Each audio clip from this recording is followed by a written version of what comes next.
Welcome, everybody, to Well Laid Plans. We are a Crit Hit Wild spin-off series. So we're going to do a little podcast that's a little bit different than what you get with our normal podcast with Crit Hit Wild. I'm your host, Brandon. Today, I am joined by Fred, the happy-go-lucky... what's a good word to describe you, Fred? Elfin? I was going to go with savant, but, Savant? Yeah. What? No, that's not correct. I know, I'm so bad at this game for being in the position that I am. Now we're sticking with Savant. savant, and I'm sticking to it. I like it. We Boy. And we gotta hype you up so when people start coming and play you from out of town, they have a little fear in them that they're like, oh my god. Oh man. Well, I'll tell them this. You have nothing to fear. Ooh, There's nothing to fear. he's just kicking himself. You have everything to fear. But to give everybody just a breakdown, what this podcast will be focusing on is roster building, top to bottom, model selection, tactics card selection, crisis selection, to build you a tournament ready list per affiliation. We are starting with single affiliation leaderships, and the first one is going to be Midnight Suns. Fred has had a resurgence and wants to play some Midnight Suns, and if you want to tell him a little bit about how you came to that conclusion. Yeah. I've really been Midnight Suns curious for a little bit. I've always had a lot of respect. Oh my God, listen to me. I've always had a lot of admiration for. Every time I see Ghost Rider on the table, he basically kicks my ass, and I want to be on that end of things. I want to do the Ghost Rider butt kicking, and also Blade heckin' rules. I guess, and the thing that really tipped it over the edge for me is recently I've been playing the game Midnight Suns a lot. That came out recently, and I really like these characters, so I want to play them on the battlefield. 1 to 10, rank Midnight Suns. Give us a grade. In what aspect? In Overall. MCP? No. Overall? I mean the game, the video game. Oh, the game? Yeah, the video game. I want to give it a solid 8 out of 10. I like it. I very much enjoy it. There's some flaws. It's in a weird space where it's definitely not a AAA game. It's a B game, and it's happy being that. Yeah. Like it's comfortable being that, and in that regard, it's nice. I like it. Yeah, I think I'd agree with that. I think I was thinking 8 out of 10 too. So I think it's a good game. You should go play it if you haven't played it. If you have a Switch, you gotta wait a little bit, but you'll get it eventually. But you still have time because you can't even play Hogwarts yet if you have a Switch. So, all right. So we'll get it pulled up here. So we're gonna be using CerebroMCP.com for all our list building needs. The first thing we want to do is we want to go in the settings, make sure we have all the banned cards hidden, because again, we do want to build a tournament ready list, and then we don't want to use just our collection. We want to have everything available to us for this situation, and then we'll go into our build. These are all my lists, so don't judge my lists. We'll go into our Midnight Suns list. We don't have anything put in there, so the first thing we're going to do is we're going to start with characters. The easiest way to do this, we're going to sort by affiliation. We're going to type in Midnight, and then we've got our affiliated characters. We have 8 of them. We have Black Cat, Blade, Doctor Strange, the first Doctor Strange that came out, Dr. Voodoo, Ghost Rider, Iron Fist, Moon Knight, and Wong. So I think there are a couple slam dunk selections here. Blade, obviously, is the leader we're going to start with. A couple other slam dunks. This is one of the few affiliations that might have 3 S-tier characters in Black Cat, Dr. Voodoo, and Ghost Rider. Yeah, I've got to say, when I typed in Midnight Suns and I saw who was on this team, I thought to myself, man, I've been asleep at the wheel that I have not been playing these people. These rock. Like, it's got Black Cat. Oh my! I did not know Black Cat was a Midnight Sun. This is all news, and it's all happy news to me. Yeah, I think the only weird thing is I do think we slam dunk select Black Cat for the list. However, she doesn't really fit the game plan of what they're really trying to do, um, which might be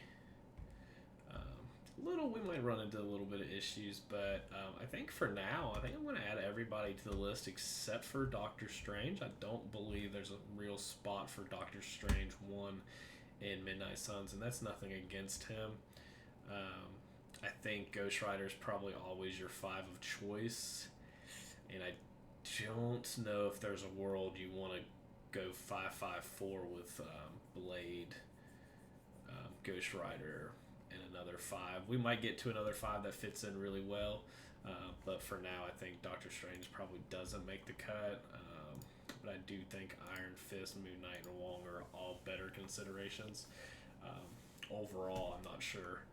We might end up cutting one of them, but for now, I think it's a good starting point. The one thing I do want to go over real quick on Blade is the leadership itself. The leadership is called Bump of the Night. Once per turn, at any time during an allied character's activation, it can spend 1 power. If it does, you can place that character within 1 of its current position. So we're a lot of movement shenanigans. A lot of characters we're going to look at are going to be, they're going to benefit from that, and that's pretty much where we're going to start. Do you have, what do you think about these 7? Do you think there's any that may not make the cut? Any that you're a little bit cautious of? I like it. Do you? So I like Iron Fist a lot. Mm-hmm. Do you think that we take both Iron Fist and Moon Knight? I know they fit different roles, but I think they're Iron both Fist, good. as much as I love Iron Fist, I think he might end up not making the cut. Really? Okay. However, Heroes for Hire is absolutely a busted card. That's what I was thinking. Like that means we're leaving Heroes for Hire on the table, and Yeah. that's However, saying something. But there's going to be another model I think we're going to consider that you can then bring Heroes for Hire, and I actually think Luke Cage fits in really well. Okay. So, Okay. that's going to be something we're going to look at. Iron Fist. So I think with the Midnight Suns, just to kind of give us an idea, I think they really like to play an attrition style game plan. Iron Fist doesn't. I mean, the thing is, if you get the Iron Fist off and you get to activate a model, Which, if you do it to Hulk, I mean, and that's we live in a Hulk world. We I know. live in a world where Hulk sees a ton of play, where Malekith still sees a good amount of play. You have She-Hulks, you have Thanoses, you have these beefy characters that sometimes you can cripple an opponent by giving them an activated token. But he dies. This model does not survive very well. He's 5 health on both sides. He's rolling 3s. He do gets to add blanks of martial artist, master martial artist. He's going to get 2 power a turn. He's not really benefiting a whole lot from the leadership, but he might not. I love Iron Fist. I don't think I would build a list with the Midnight Suns without him, just because I love that ability. So I think we start with him in and then kind of move on from there. Moon Knight, another model you mentioned. A couple things about Moon Knight that are really relevant with the leadership specifically. If I can find him. He does like kind of movement shenanigans. The Chosen of Khonshu is really good when you're targeted by mystic attacks and multiple personalities. Being able to give him a 3rd activation if you hit that crit, plus having a place within 1 can kind of get him anywhere on the board. Avatar Khonshu being a range 3 attack that lets you place, lets you push then place, which is really strong if the character size 2 or less. He's got a range 4 attack, the range 2 attack that has stagger built into it on crit hit wild at 4 dice, but you can, with multiple personalities, if you hit a crit or a wild, you get 2 dice to that, so you can have a 6 dice reroll any number of attack dice, with a hit crit wild stagger on it. Ooh, okay. You're right. I've kind of been sleeping on Moon Knight. That rules. Yeah. Yeah. Moon Knight's really, really good. The one thing we're in a good boat because with this we have 2 4s, a 5, 3 3s, and a 2, so we're pretty diverse. We're not cutting out any threat value. Besides, we probably don't want a second 2. I'm not sure if another 2 fits in, but we'll definitely look at a couple. Mainly Okoye. I think Okoye would probably be the 2 you would look at. I don't think you do take another 2 in this list, but I think all the 3s, 4s, 5s, and maybe a 6 plus are open on the table here to look at that attrition game plan. So a couple that stick out. Do you have any models that you've thought about? I know we've talked about it for a little while. If there's any models that stick out to you that you think you want to look at before we just kind of jump into it?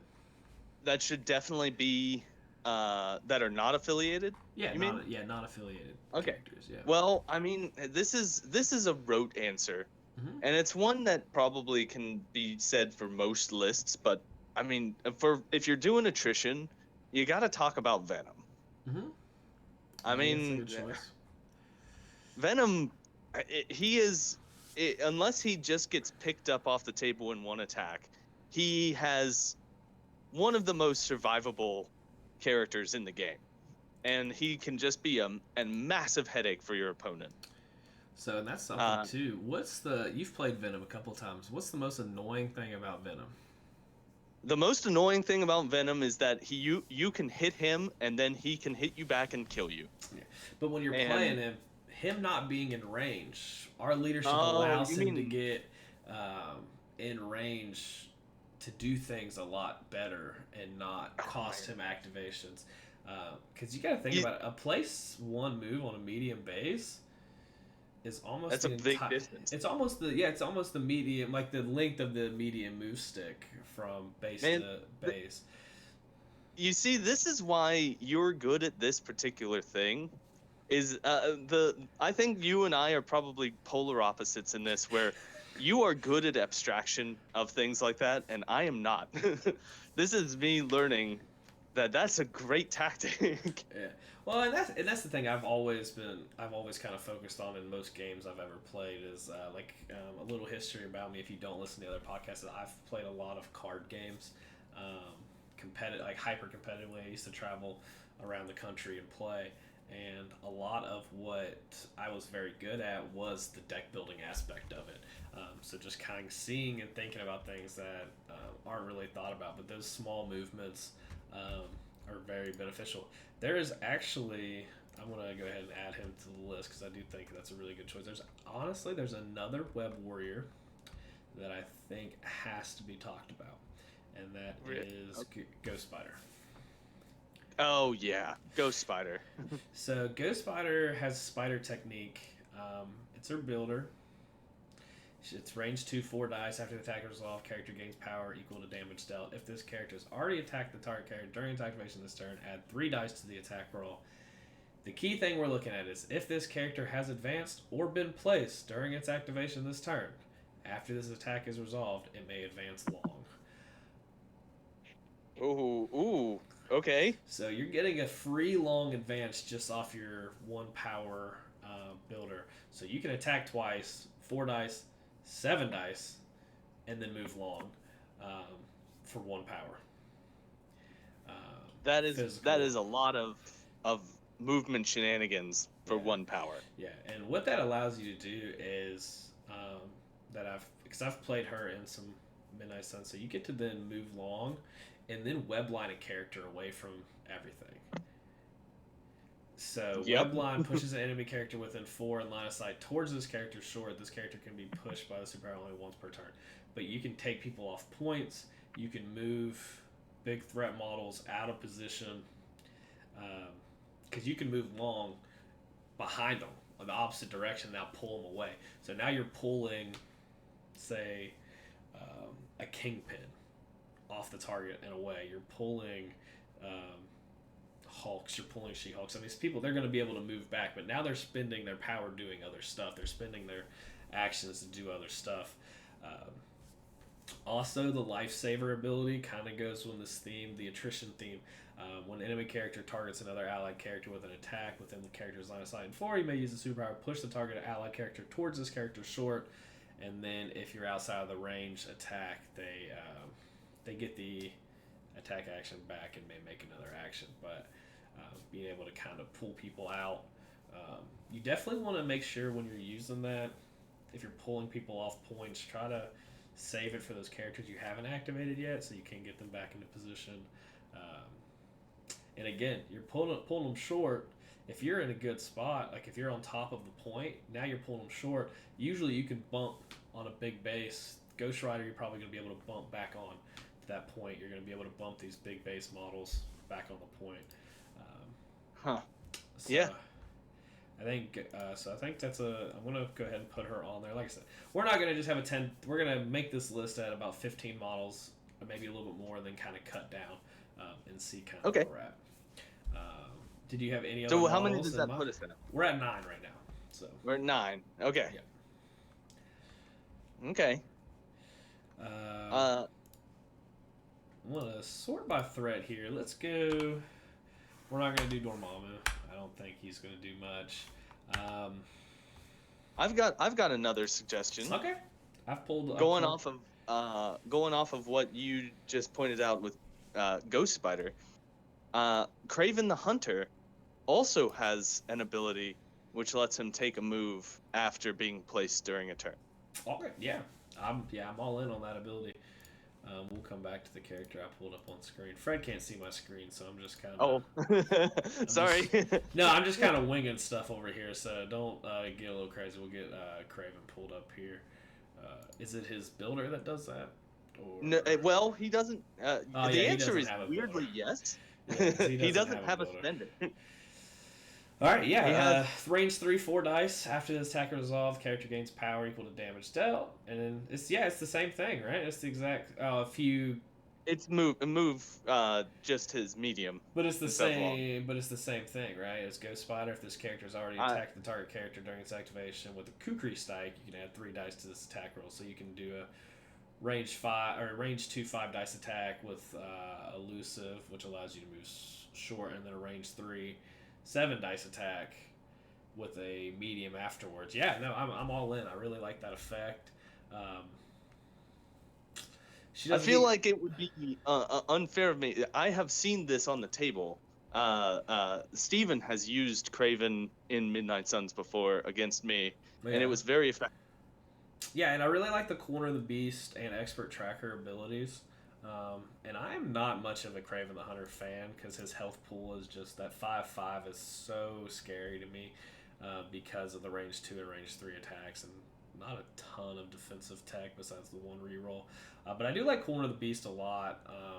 Being able to choose an enemy character within 3 of this character until the end of its next activation. Each time the chosen character advances, climbs, suffers damage. An Expert Tracker, which is the important part. Choose an enemy character, allied characters, roll 1 additional attack die, targeting that chosen character attacks this round. That's very relevant. I really like that because that's going to come up later when we get to tactics cards. There's a special little card that's going to make that really, really good. All right. So I guess we can, before we go into threat values, I mean, we can eliminate Dormammu, but... we can kind of just go over the S tier characters, or characters I believe are S tier characters. Black Cat's affiliated, so we're going to play her. Yep. I'm just scrolling down the list, trying to stay in alphabetical order. Baron Zemo? Yeah, Baron Zemo. S tier character. I'm not sure he does a whole lot of what we're looking for. He does offer the rerolls. Think so either. But he doesn't really have a lot of... Yeah, he doesn't really have a lot of movement shenanigans. I think he's more in that killy. I think he does play an attrition game plan, but I don't think we need him. I think we have kind of models that are kind of sufficing that what he's kind of offering that aren't going to take pure advantage of the leadership or anything like that. He doesn't really need that the place or anything. He's not going to super benefit from it. I think the next S tier character is probably Reality Stone, Corvus Glaive. We're not going to package Corvus and Proxima. We don't have any desire for that. Let's keep scrolling here. Dr. Voodoo, he's affiliated. He's in there. Yep. We're not gonna consider too much. Ghost Rider, again affiliated. We're not gonna have to worry about that. Like I said, I think having 3 S tier characters in affiliation is really good. Hulk, 6 threat Hulk. Oh boy. 6 threat Hulk. We'll get to that because I think we have one spot we could probably consider like another 5+, and I think it's between 2 models, and that's one of them. So we'll come back to that. Man, I think I'd say Kingpin's an S tier character, but I mean he's not doing a whole lot in this list, so we're not gonna. He doesn't. I don't know how well he's fitting the movement shenanigans playstyle. Yeah, I mean you really want to play his leadership, which that might come down in a later podcast. You might be able to easily play a Criminal Syndicate, Midnight Suns combination of a list because they have a couple that crossover. I think I think Black Cat and him crossover primarily. The next 2 are Magneto and Malekith. Magneto's not going to do a whole lot of what we're trying to do because you want to play his leadership to get those bonuses. Malekith is who I had up when you were looking at Craven. I believe Malekith is the other model with Hulk that we consider at that 5-6+ tier. Oh boy, Malekith in this list. Yeah. I guess that makes sense with his huge base and that 1-inch place. Yeah, being able to place with him is, I think, going to be really strong, especially with them little bit of a nerf. What was the nerf? Is it in here? Okay, so the nerf is that it is a 3. Ferocity is now 3 cost, and he lost the ability that people who are attacking him cannot modify dice. Cannot affect their dice. This is dumb. Yeah. That's for all y'all complaining on Facebook. Y'all just need to mind your business and let people play. Right? I'm tired. He's still good. He's still good. I know. I think I'm gonna play him. I might play him tomorrow actually against Brad if I end up playing Brad because he always talks about never having to play against Malekith. Am I missing another S tier character?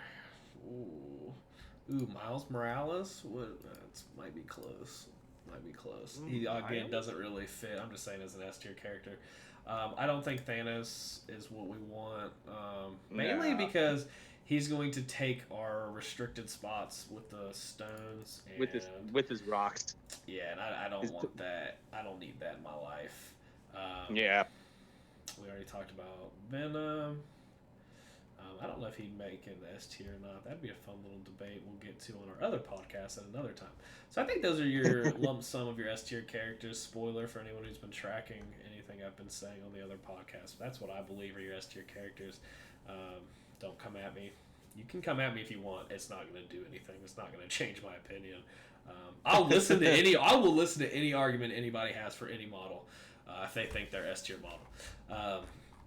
But let's hop on real quick. I'm going to go to... Let's do Malekith. So Malekith, 7 threat. He's got a charge that costs 3. He gets 2 power a turn. He is on a large base. Blade of Midnight, range 2. Also,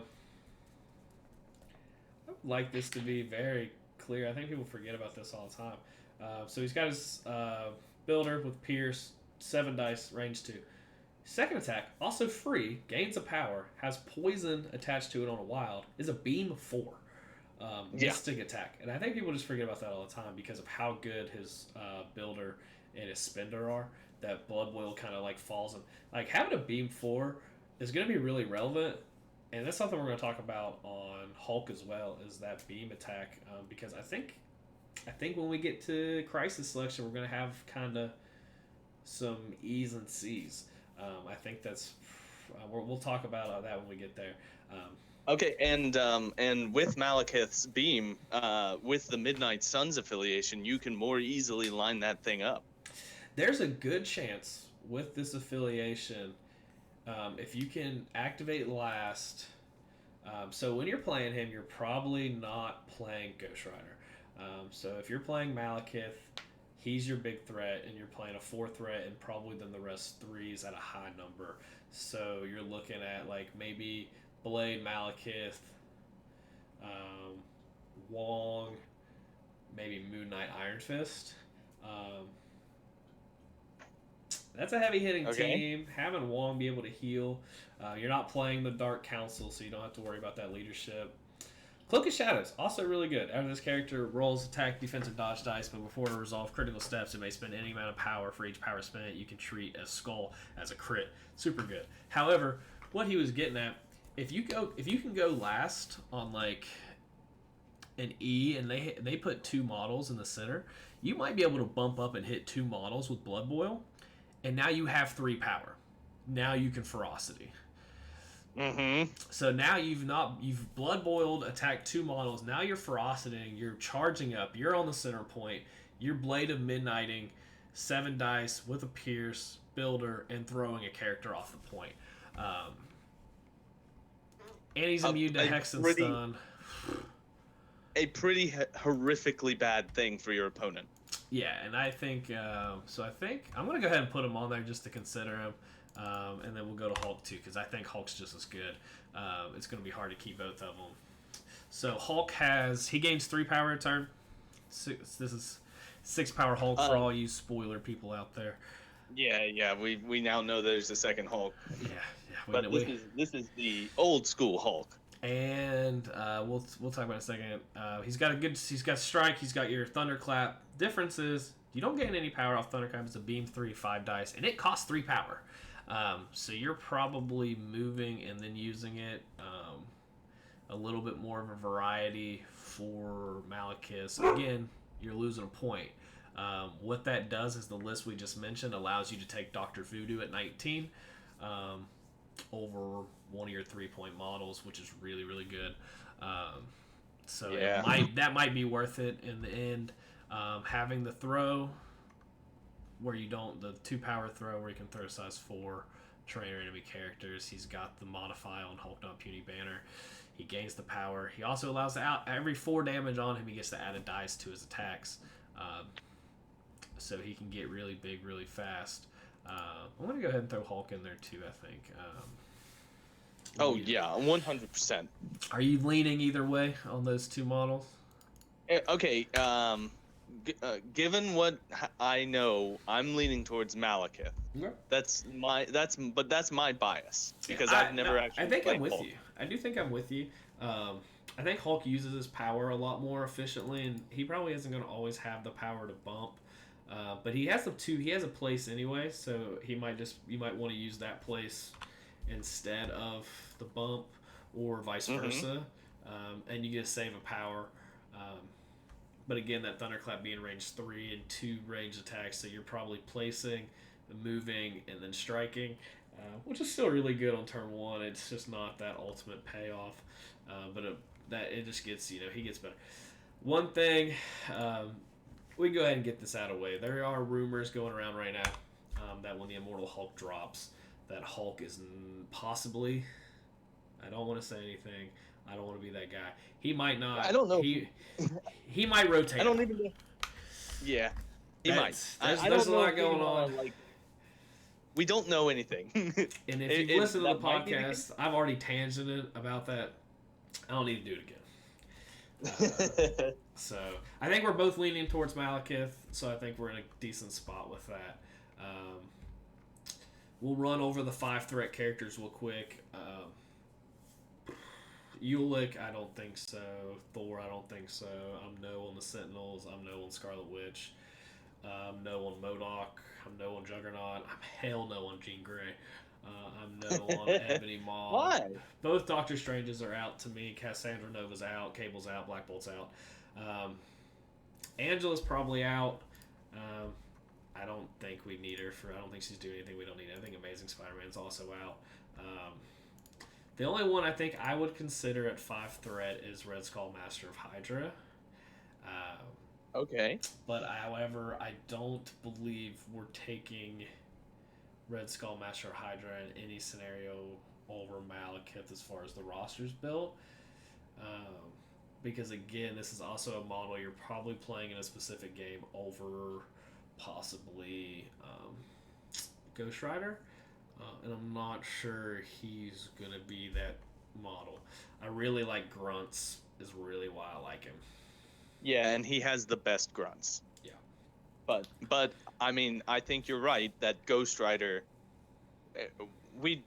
There are very few cases where you'd rather have Red Skull than Ghost Rider or Malekith. Yeah, and I think that's. And yeah. Yeah, I think so. I think we can agree we can just kind of skip over 5s. I don't think we need a 5 in the list. Okay. 4s and 3s are going to be the most. Yeah, besides the 5 we already have, that he's not going anywhere. Ghost Rider is staying in the list. He's not going anywhere. We'll go to 2s real quick. Rocket Raccoon, I don't think. Nebula's out. Honey Badger's out. Bob's out. Black Widow's out. So you're looking at Bullseye, Okoye, Toad as a second 2. Or even a replacement to Wong. I'm not really sold. I like Wong, and I think he does a good job because he's going to keep... He has the ability to heal the characters and give extra power out. If you activate him first, you can just give Malekith the 3rd power. Yep. But that's besides the point. The heal is really important. Him being able to heal twice, 2 different characters. Him just being able to kind of hang out on that back point and heal 2 different characters is really, really good. I'm not super, if you can talk me out of it, I'm willing to listen. I'm not sure Bullseye fits in. I think it's Okoye, Toad, and Wong, I think are where you're looking at. I think you get 1. I don't think you get a second. So I think the one that I want is Wong, I think. Because he's affiliated, which helps. Yeah. 2, he's there as a support piece to help your other more badass models shine. He's not out there doing the Lord's work. He's never gonna do 2 threat worth of damage to your opponent, but he can help your guys who really do hit above the norm to hit even harder. Yeah. Well, and it's funny because I've played these models before. Fred hasn't. It's really funny because when they start killing Ghost Rider, they immediately go after Wong because they know Wong's going to be the sacrificial lamb. Oh, I even forgot that was a thing. Yeah, you're right. So it's really funny because once you start diverting their attacks away from your Blades, your Ghost Riders, your Voodoos, your other models, and Wong's taking attacks, you're in a good spot. Like, that's what you want. If he can heal 3 times, if he can heal 6 power or 6 damage, he can also, if you stagger someone and you still have Wong left, you can just take the stagger off with Wong. Wow. Yeah. Vishante's Blessing is 2 damage or a special condition. Stagger's a special condition. So you can take that stagger off if Ghost Rider gets staggered or one of your big models gets staggered and you don't want to lose that action. Anyway, I think Wong's pretty good. Toad is a very much a tech piece. He's playing super hard into the scenario. Okoye has the bodyguard. If you're bringing Okoye, it's for bodyguard. That's what you want. Which can be clutch. Which is very good. Be very clutch. I think we're going to try to get that at a different spot. I think we might, if we want that effect, I think we could probably get it on a better 3 or a better 4 that can possibly fit into the roster a little bit better. Okay. So you want to do 3s or 4s? Let's do 3s. Do 3s. I typed in 4, Fred. I was convinced you were going to say 4. Well, I'll tell you what. There's a 3 that I'm thinking about. All right. Like a lot. I'm gonna let's take a couple. I've got the first page up, which is Ant-Man through Drax. I'm gonna go ahead and just. All right. What's the one you're thinking of? What are you thinking of? Let's just do that. Well, let's keep going. All right. Well, Ant-Man. I'm not sure is anything we really want. Nope. I do have fun Ant-Man tech for a different affiliation that we might get to at another time. I'm not putting Armanzola in like any list ever, guys. I'm just being real honest. Why not? I just don't Why think not? he's good. I didn't think he was good during our review, and I've seen him on the field, and I've never seen him do anything. Prove me wrong, I guess, is your argument, but like I don't think he's anything. I have used him to great effect once or twice, and that's all. So I can't really dissuade you. Yeah, I mean, I've also part of it might be I've also never lost a Hydra with Criminal Syndicate, which is really weird. But I'm like 8-0. It's like a really weird thing that's happening, and I don't get it because that's besides the point. Because I think it's a really tough matchup. I think it's just I'm just getting lucky, and Kingpin's kind of busted, but that's besides the point. Baron Mordo. Could be in consideration. What do you think about Baron Mordo? Yeah. I like him. I like him a lot, actually. Was he the model you were thinking of? No, okay. No, he wasn't. But I think that I don't. Here's the problem. I don't think that you would bring him and Wong at the same time. Okay. And the reason why is because there's only so much heckin' support you can justify bringing in a roster. So what about in scenarios where you have 3 points left, but you want to take Wong? You want that support piece. Is it good to have a second, support piece and like Baron Mordo? I mean, yeah. I don't know. He also brings mystic attacks to the table, which is something I think when we get done with this list, we're going to find out is we're going to be really diverse in our attack suite. Which is, I think, a huge positive. I'm not super sold on Baron Mordo. I don't think his attacks are great. Being able to pump attacks is really relevant. But that's really all you're kind of doing. But him being he's kind of a power factory. He can get up to 3 a turn. Again, he can do what Wong does, set up that back point. He can. Again, so he has Soul Barb, which costs 2 power. You can choose an enemy character within 3 of this character with 1 or more of the following special conditions: Hex, Incinerate, Poison, or Slow, which we give out. Choose one of these special conditions on that character. Each enemy within 2 of that character gains that condition. So you can Incinerate and then give everyone Incinerate,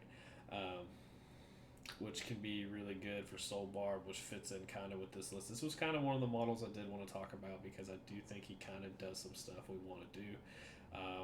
Okay. Also, that 3rd power, he can kind of bump himself into positions because he is also on a medium base. That's right. He's a bigger boy than he should be. Yeah, it makes no sense for him to be on a medium base, but he is on a medium base. And then it's because he's jumping up in the air. Yeah, and then Ferocity of Sidorak, which is really kind of what you would be using him for most of the time. 2 power. Again, think we got 2 and 2, so these are all 2 power. When another allied character within 3 of this character targets an enemy with an attack, the character maintains power. So he can pay 2 to give him 2 dice to the attack roll. To its attack roll. So it's just the 1 roll. Right? It wouldn't be for beams. It would say attack action. I'm not sure. We'll figure that out another time. I will actually figure that out right now. We'll keep going here. Okay. And then the 3rd one, they suffer a damage. So we don't have healing factor, but we do have Wong who heals, so they can kind of work in conjunction together. But again, dedicating 5 points to 2 models that are pure support isn't ideal. No.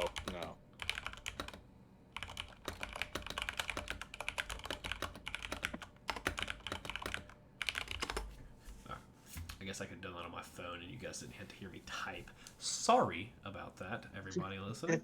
And then the last one, again, 2 power. After this character is pushed, it may use this superpower. After the effect is resolved, this character advances short. So if he gets pushed, he can kind of come back and keep himself in position. So his attack suite's not ideal. He can give out Hex on a range 4 attack on a wild.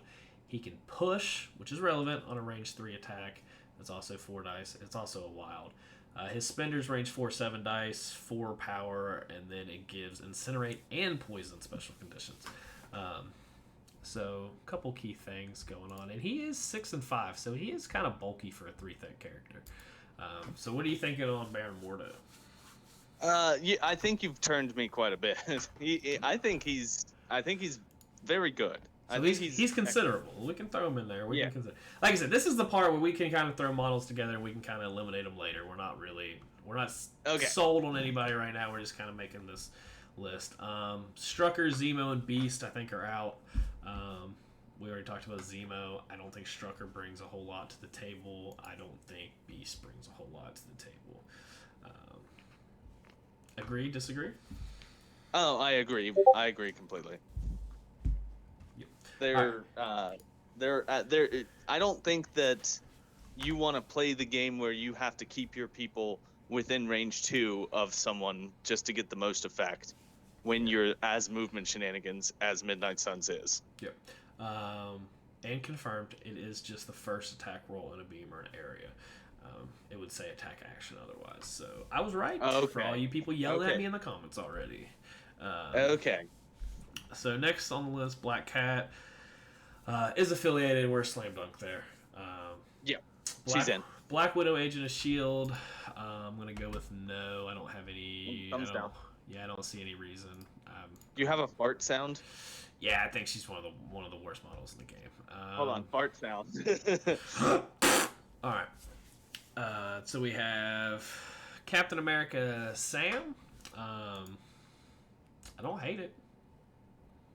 Cap Sam, really? Okay. I don't hate it. Okay. Airlift is pretty good. Yeah. There's nothing wrong with that. You can move Blade around. I like it. I'm not sold. Vibranium Shield's good. He doesn't do a whole lot for the team. No, I don't think so. I don't think he's bringing anything we're not getting anywhere else.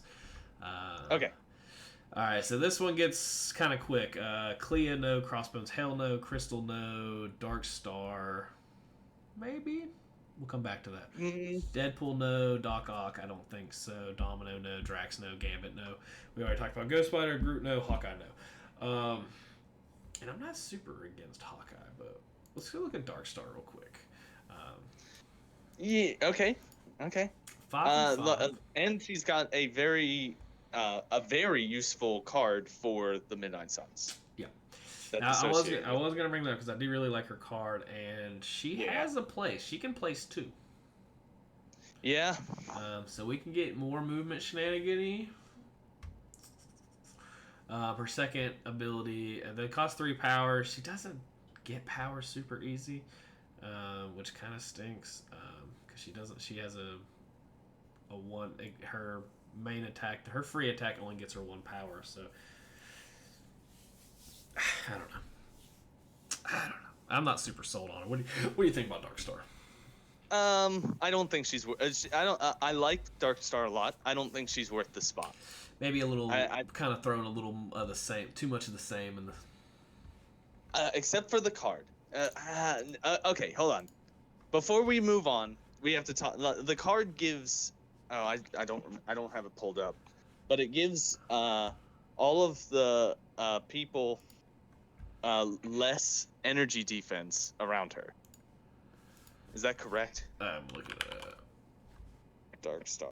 Is it the Dark Aura Manifestation? Dark Aura Manifestation. Alright, it's a reactive, unaffiliated card during the power phase. It may spend 1 power to play it. This round, other characters within 3 of Dark Star roll 1 fewer defense dice when defending against energy attacks. Alright, well this is... We can... Oh, did it not save? I hate everything that I did there, so I'm sorry everybody. I gotta bring up the list. It's not super hard. I know the 13 models that were in there. Okay. So you keep talking. I'm just. Yeah. The thing that's nice about that is Ghost Rider and several other models that we've talked about have lots of energy attacks, and having anything that reduces an opponent's energy defense is only going to magnify the value of that. Even like Malekith's Builder is an energy attack, and if they're rolling less defense dice against that, it's more likely that you're going to get the hit, you're going to get the damage, and you're going to throw them with ferocity. I mean, I like this synergy, but is that card worth a spot in the roster? I don't know. I'm talking myself out of it. I think no. We're gonna. Well, I got one more model here. I can't remember the 13th model. Was it No, Baron Mordo? no, I already got him. Was it Hulk? No. All right. So I got right now. I've got Black Cat, Blade. I've got the 7 affiliated models, and then Venom, Malekith, Hulk, Ghost Spider, Mordo. I know I had 13. That's only 12. Oh, I'm not 100%. I don't remember. This is the problem. No, you're fine. I can figure it out. Well, I'm gonna keep talking while you're figuring that out. And I don't. Yeah, I think Darkstar is pretty close. Like, I don't think it's Craven the Hunter. Figured it out. That's it. Craven the Hunter. All right, so let's look real quick. Let's go to the list. Black Cat does not have any energy attacks. Blade doesn't have any energy attacks. Neither does Dr. Voodoo. Iron Fist has 2. Yep. Ghost Rider has 1, 2. So we're at 4 energy attacks. Midnight doesn't have any. Wong doesn't have any. Venom does not have any. Malekith has 1. Hulk has 1.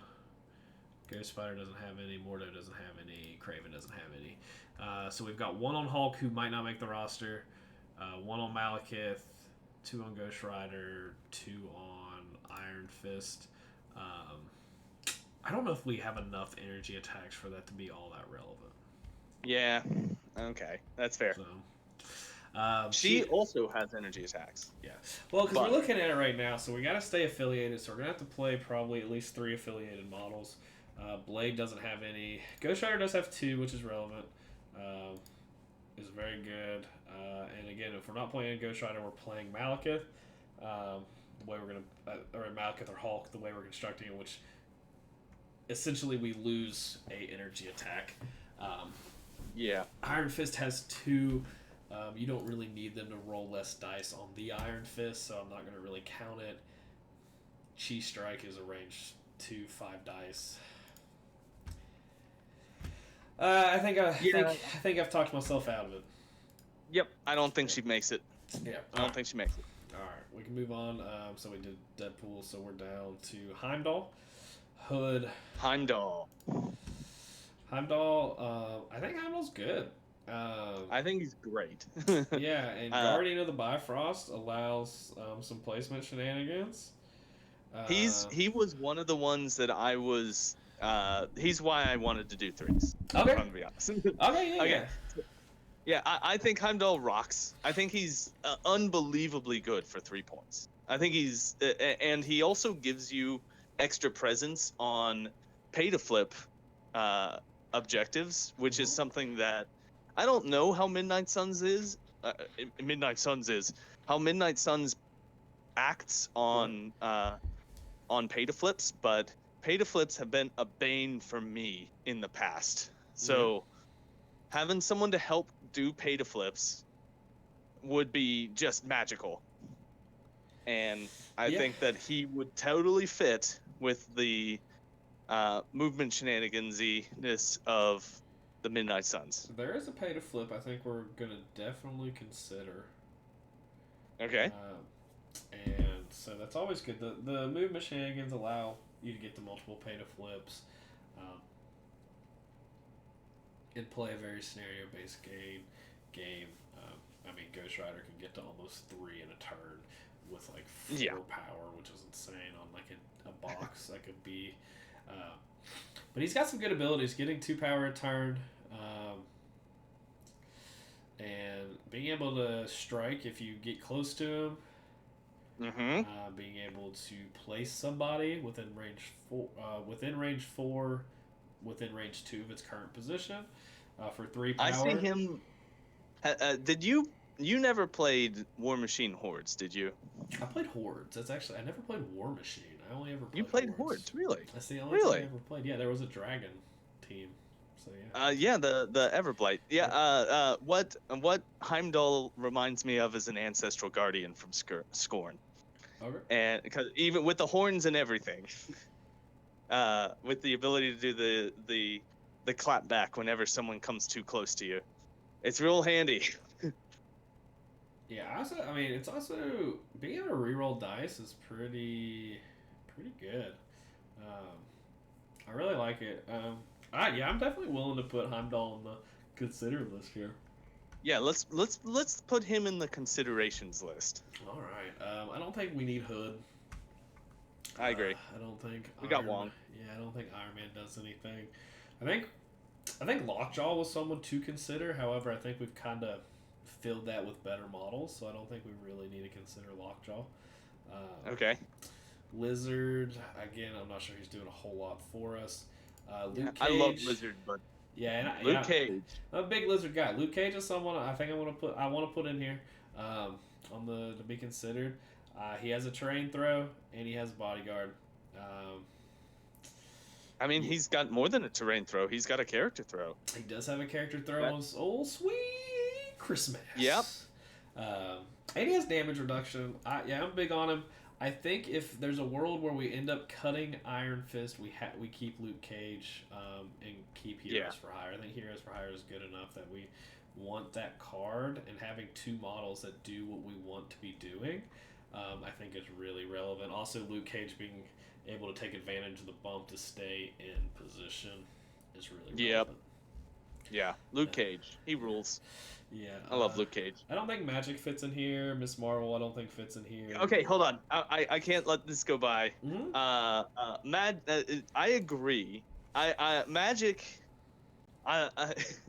The thing is she's one of the main characters in the Midnight Suns game, and listen, if it makes you feel any better, I will add her, but I will remove her before it's all said and done.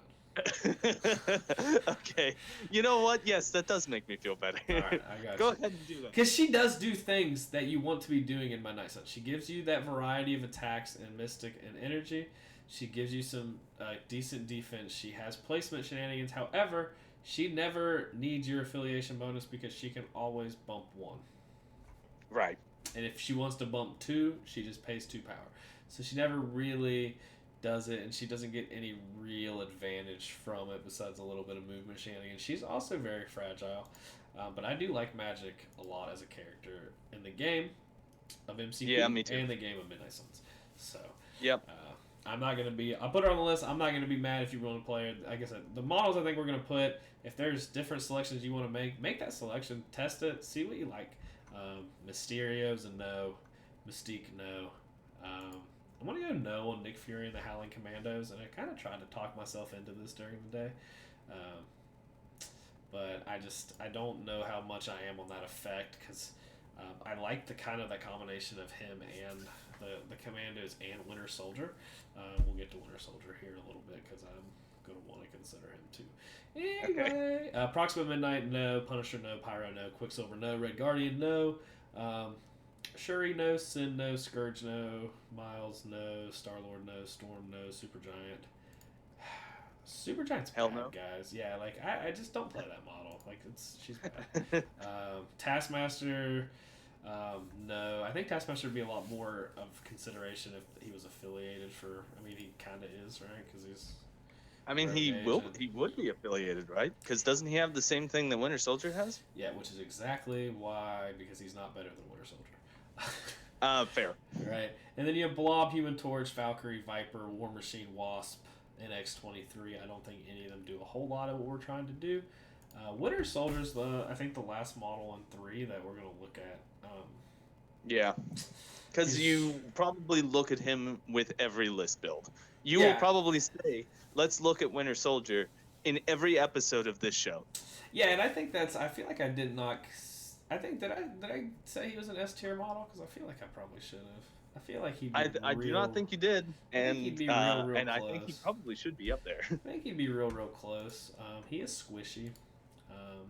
He does. Yeah.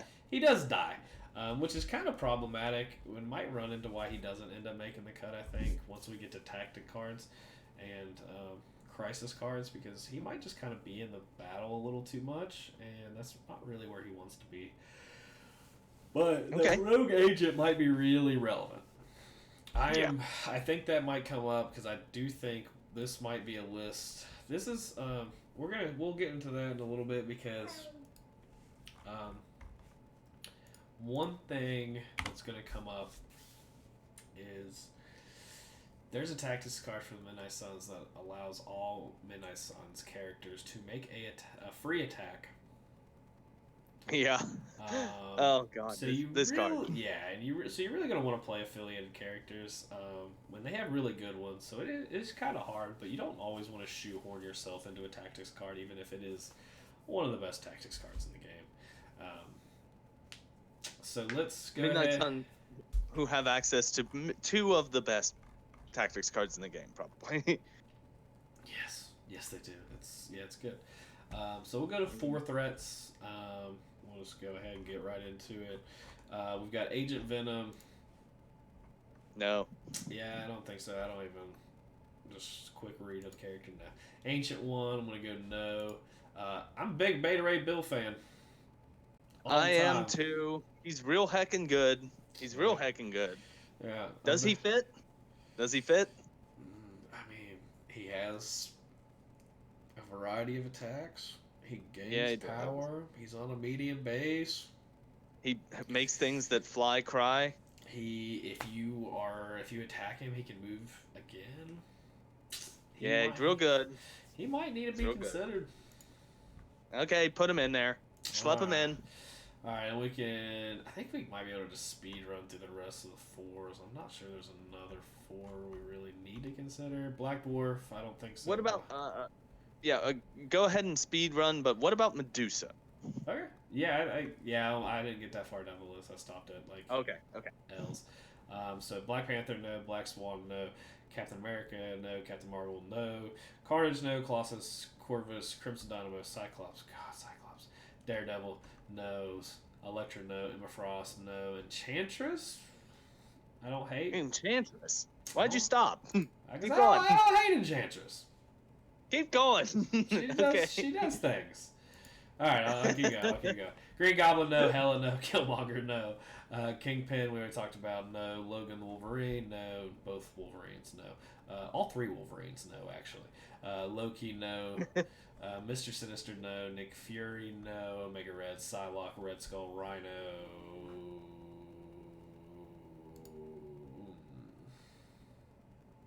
No. Are you thinking Rhino? Nope. Are you thinking about him? I thought about it. Rogue, no. Ronan, no. Are you thinking about him? All right, let's look at Medusa.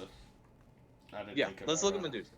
All right, Medusa does some really cool things. This is a model that had to get nerfed, so we know she was really good. She rolls just 3s, has an Inhuman reroll on attack and defense rolls. Bade Brash is really good, has a Fury and a Push. Push Wild on 5 dice. The Flurry is on Crit Wild off 5 dice. Split Ends is an area 2 attack, 6 power, 7 dice. You're probably never really using that. Hair Flip. Hair Flip is a enemy only throw, which is kind of interesting. You don't see a lot of those. Roll Decree. Choose another ally character within 2 of this character. Place it within 1 of the chosen character. Replace chosen character with 1 of this character. Chosen character may be placed by the super only once per turn. We already kind of played. Just to double down on the movement shenanigans. Yeah, we're just a little extra movement shenanigans. We've got the rerolls, and characters can't walk over Medusa. She's on a small base. She is only 6 and 6, rolling just 3s. Size 2 moves medium. All right, Fred. Tell the world why you want to play Medusa. Because she's cool. I don't know. I'm not crazy hot on her. She was just someone I considered quite a bit. Okay. Yeah, I mean, I like her. Not sure she does a whole lot that we don't already have accomplished, I guess. Yeah, that's when you were going through her ability suite, I was like, well, shit, that she's doing a bunch of stuff that we've already got. yeah, she kind of brings a little bit of repetition. I think maybe we have too much of. I'm gonna go look at Rhino, man. Does Rhino do anything we want to be doing? I don't think. I mean, so. the answer is yes. He fucks shit up. He does do that, but. And he's on a big base for that bump. That bump is very meaningful. Yeah, but are we ever going to play him? Does he ever That's fall a good into question. line? He does bring a pretty good tactics card. Does have damage reduction. I've played him several times, and he rules every time I've played him. I have not lost a game of MCP since Rhino was released. Fun fact. You know what that means? And he's been on the table every single one of them. You know what that means? I think we can consider You need to play more MCP. God, I'm like 11 or 12 and 0 since he came out. Oh, damn. Yeah, he hasn't been out that long. Well, he came out. Oh, damn. We had a tournament 2 weeks later. I went 3-0 in the tournament. I've played like 5 Wednesdays, a couple Saturdays. So yeah, I've got a decent amount of games in with him. I've never lost with him. Okay. He brings an element that's a little bit different. Anyway, we'll consider him. Rogue, I don't think. Ronin, no. Sabretooth, no. Neither Sabretooth, neither Sentinel. Spider-Man, Spider-Woman, Steve Rogers, Ultron, Ursa Major, Vision, Wolverine, no. Shadowland Daredevil. Shadowland Daredevil. You do like those minions. I like grunts. And I think I didn't give enough credit to Nick Fury because I forgot about him, his like existence. Because of the Shield leadership, I kind of just skipped over him. He doesn't do a whole lot outside of that leadership, so I'm back. Yeah, you bring him for the leadership. Yeah, so Shadowland Daredevil is our last way to get grunts. I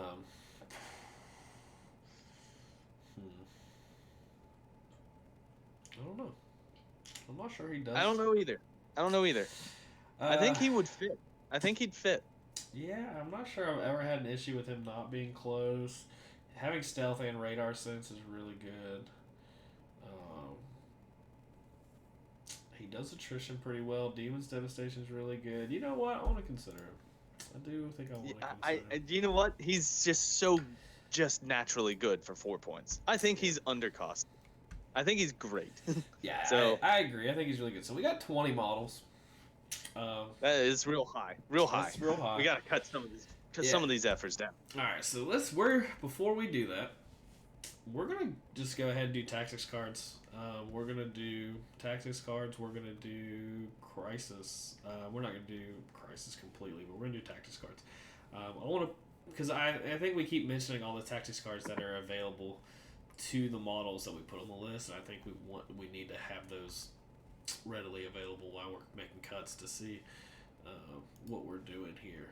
So what are some tactics cards you've thought about that you think might be really playable and really good for us? Well, I mean, the first one that we've got to talk about is Deal with the Devil. That one's going in. Yeah, that one's making Deal with the Devil is 100% in this. Yeah. And then there's what's it called? The one that is his other one? The Who's Midnight Sun specific? Siege is coming. Did you we're not. Yeah, we're not. That's happening. Siege of Darkness is happening. The Siege of Darkness. That's it. Yeah, that one. That's going in. If we're doing Malekith, we got to bring Midnight Phantasmagoria. Yeah, I grabbed it. It's considered. What am I missing? So, I need Rhino's card. If Rhino's in the list, we got to bring that card. That card's. Yeah, this is a robbery. This is a robbery? Yeah, this is a robbery. Yeah, it's really too good not to. I hate that that's the only way he has a throw, though. So the main ones, does Heimdall doesn't have his own card, right? I do not believe so. Craven doesn't. I do not think so. Hulk has a card, but it's not. We're not putting it in here. So the characters we consider in cards: Heroes for Hire, Lethal Protector, Midnight Phantasmagoria, Deal with the Devil, Siege of Darkness. This is a robbery. So this is a robbery. Midnight Phantasmagoria, Lethal Protector, Heroes for Hire are the main ones. Here's the question: do we bring both Heroes for Hire and Lethal Protector? Well, that's the thing. So now, I mean, that's the situation. So now we have those cards in, so we can kind of look at what we're going to cut, right? Yep. So having two of those effects, actually, let's finish out the rest of. There's not really. This is the one thing about this that works out really well. is there's not a ton of affiliated cards that they have in faction. Okay. Okay. So the other one, we have Seance by Voodoo. Do you know what Seance does? Yeah, remind me. So Dr. Voodoo can play this card. While he has the Brother Daniel token, he adds 2 additional dice instead of 1 to his attacks, defense, and dodge rolls. And when adding dice for each crit result this round. While another character has his Brother Daniel token, that character does not add dice to its attack, defense, or dodge rolls when adding crits. So basically, it gives him a turn where he gets 2 dice for every crit. Yeah, I mean, it's nice. I It's don't also think free, but I don't think I'm a big fan of it. Yeah, it's taken up a spot, and I don't think it's an auto include. Yeah, I'm not even sure we consider it, to be honest, as much as I want to. A couple other Midnight Suns cards are Banishment. It's a Midnight Suns card's reactive after an attack made by an allied Midnight Suns character is resolved. If that attack roll contained crit hit wild, the allied character may spend 2 power to play this card. The target character and enemy characters within 2 gain stun. Okay. So you have a hard to hit trigger, Okay. 2 power, and enemies within 2. I mean, it's that trigger's pretty hard to hit. Yeah. I think I like the adversity that you can bring with this roster by not playing, because the other one's Bats of the Ghost Hound. Whenever Midnight Sun's character is modifying its attack or defense dice, it may pay 2 to play this. Change one of the allied character's attack or defense dice of any result. This effect may change skulls. If you need to hit a trigger, you can pay 2 to make sure you hit that trigger. Okay, that's nice. Yeah, I'm not sure it's good enough. I do want to put it. I'm going to go ahead and click it, put it in the list, and then we can see if we keep it. Yeah, because I'm going to look at some triggers and see if we have anything we do want to be hitting. I don't think we really do, to be honest. There's nothing crazy. There's nothing wild in this. Yeah. Nothing too bananas in what we're putting together. Exactly. So what are some restricted cards you're thinking about?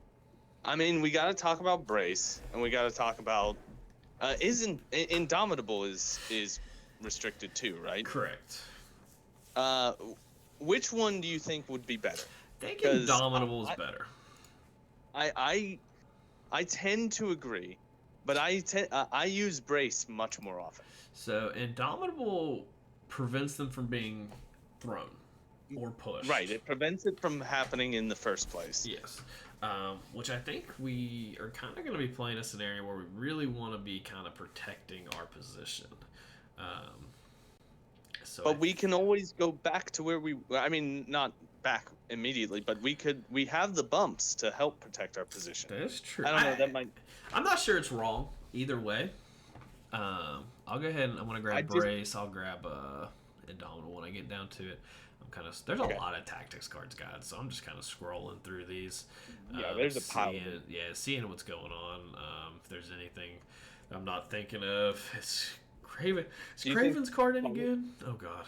Whose? No, it's not. It's not. Okay. It was Craven. Do you think that there's a place for Follow Me in this list? I do. The question would be. I do think there's a place for Follow Me.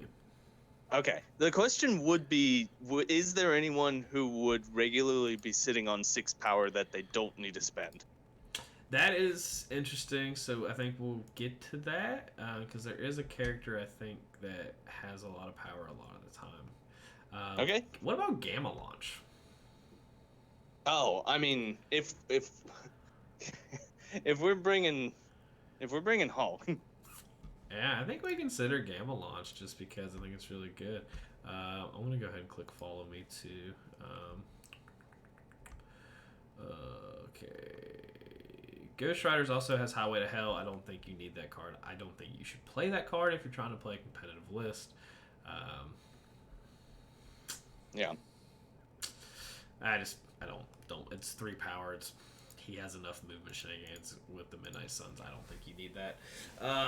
So I don't think you play that like ever. But Okay. that's just me. I want to look at this. I forgot what this card did.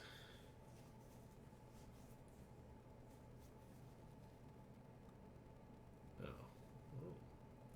Wow. That's actually really good tech for...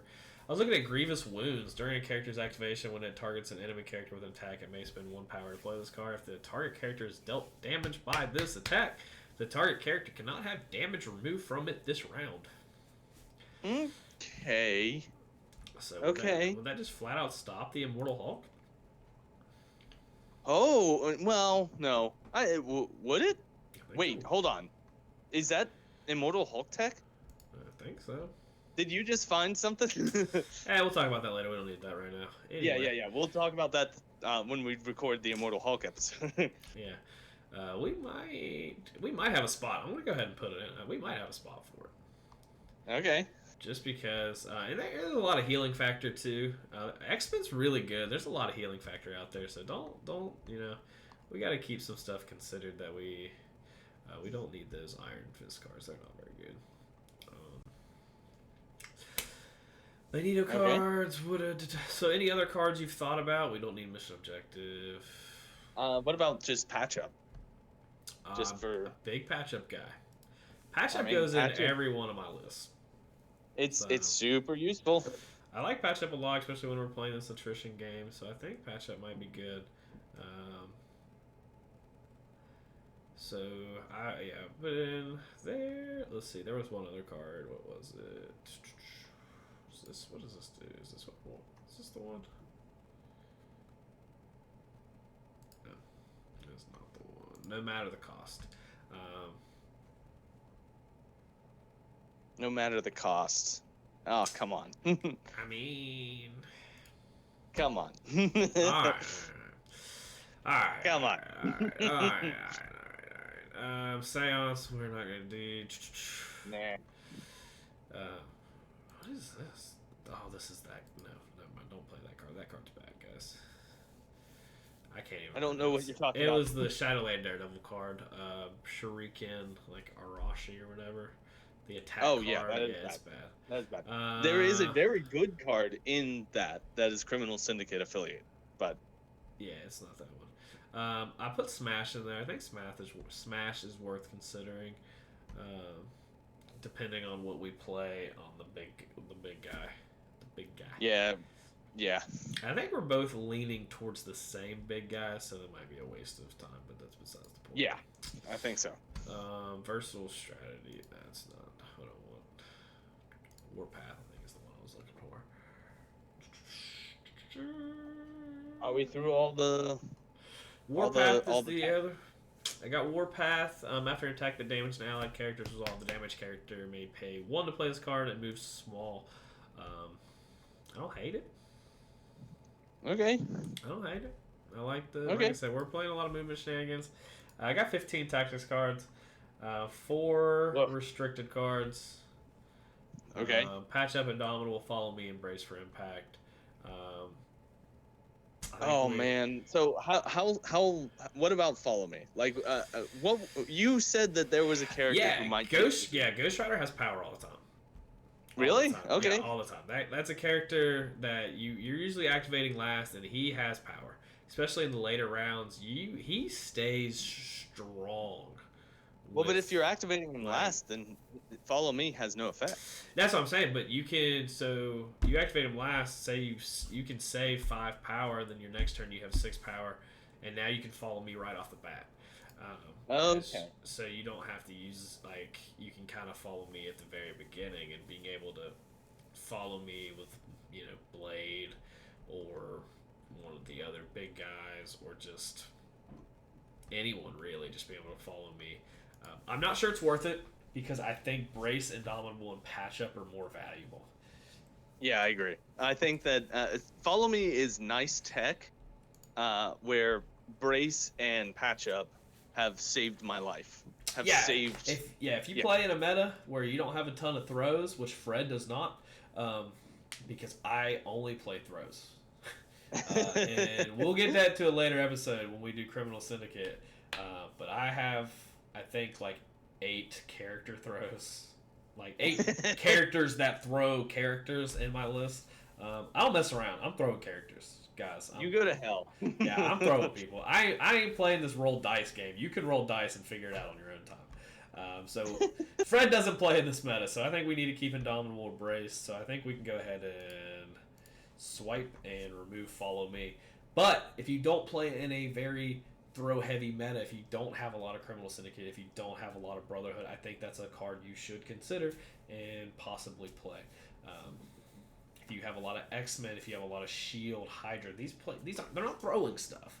I think that's a really good card you can consider with this affiliation. So test it out, see what happens. So it's Bracer and Indomitable. We're not going to take both of them, right? Right. I think that we've got to pick one. And I lean towards Brace personally, even though I know that Indomitable is great. Yeah. So I think the main thing we need to figure out is how much do we not want to be moved. So if we play Brace, we're really got to be really cautious of activations, where Indomitable can kind of save it a little bit. So I think it's a little bit of both. I don't have a problem with either. I don't think either's wrong, so I'm cool with going with Brace. So let's just do Brace. I don't think you make a wrong decision whichever way you go. And they've printed Brace like 72 times, so you have 5 copies of it if you've bought most of the stuff in the game. So just play Brace. Yep. And then patch ups. So we've got our 2 restricted cards. We don't have to worry about that. So let's go back up to the characters. Malekith or Hulk, man. That's where we're at. I think we're both leaning Malekith. I think it's Malekith, man. All right, so let's go ahead and knock Hulk out. There's nothing. No, we're not saying that's ultimately. Malekith is really, really good. And we're both big Malekith guys. They're both S tier characters. You're not going to make a wrong decision. And we might go back to that that's going to be a consideration once we do Crisis that we're going to come back to, because the math might work better with a 6 than a 7. Yeah, you might be right. We might come back to that. Game at 15. Yeah, but I'm going to go ahead and I'm going to cut out Gamma Launch. I got Smash in here. I think Smash is mostly a Hulk card, right? I mean, it's not specifically. You can do it if we keep Rhino. We could keep Smash in there. Yeah, I'm not against that. I guess what are we feeling about Warpath? I'm not hot on it. If you, I mean, it does fit into the movement shenanigans, but. So right now we're always taking Siege of Darkness. We're probably gonna take Deal with the Devil. We've got our 2 restricted cards, so we have 1 spot left. If we're playing Luke Cage or Iron Fist, we're taking that. If we're playing Venom, we're taking that. If we're taking Malekith, we're taking that. So if we're taking Rhino, we're probably taking This Is a Robbery. So we don't really have a ton of spots available. We have a pretty set 5. We're probably taking most games, depending on what models we're playing. So I'm kind of okay with getting rid of that for now, because like I said, we might remove some models. We might come back to some cards. Bat's the Ghost Hound. Let's go look at some triggers here. Okay. Black Cat has a wild trigger. It's elusive. Nah. Wild triggers on Blade. Voodoo has wild triggers. Ghost Rider has a wild trigger on his builder. Iron Fist isn't a trigger, for the record, guys. That is dumb. The stagger trigger on bow staff though for Moon Knight. Ooh. Okay, yeah, you're right. That stagger trigger on his builder, which is interesting. The wild triggers. Malekith has a wild trigger on everything. No triggers on Ghost Spider. Baron Mordo doesn't have. He has some wild triggers. Craven doesn't have. He has a wild trigger. Heimdall, no real trigger that's relevant. There's a throw trigger and stagger trigger for Luke Cage that are both wilds. Is this only a Midnight Suns character though? It is. Okay, so. It's only for Midnight Suns characters? Yeah, so it's really for Moon Knight. Moon Knight has a trigger. Ghost Rider has a 1 wild trigger. Voodoo has a wild trigger. So you can assure that you get a trigger on some of these, which can be kind of relevant. But Maybe we can leave it in. I mean, we're at 11 right now, and odds are one of these models is probably getting cut that has a card attached to it. So we'll just leave it there for now. Same with Smash. I think Smash is fine. So let's go. Let's do Crisis real quick. Okay. So let's go in here. I think the main ones we're going to want to consider are Demons Downtown. Yeah, and I hate it. I agree. We got to do Demons Downtown, and I hate Demons Downtown. That's gonna be my biggest problem playing Midnight Suns is having Demons Downtown show up as often as it will. Yeah, it's gonna be a thing. So I've got 3 selected here. I don't even remember what this does.